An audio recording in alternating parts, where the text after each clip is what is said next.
In Python, the XOR operator is a Boolean operator as well as bitwise operator. Let's give ourselves two Booleans, b1 and b2, though both start as true. So b1 equals true and b2 equals true. The XOR operator is represented with the caret sign, with a slight note that I will explain later. Let's print out the XOR operation between b1 and b2. So print b1 caret b2. If we run this code, you'll see that results in false.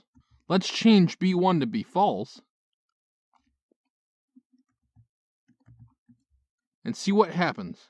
If we run this code, you'll see that results in true. Let's flip the order to see if that makes a difference. If we run this code, you'll see that results in true as well. Finally, let's make them both false.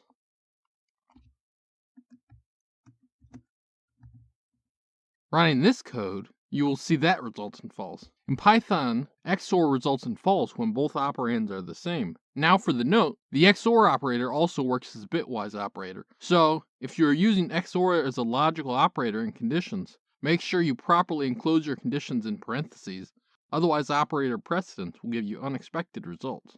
This has been Jakubication. Like and subscribe to learn more.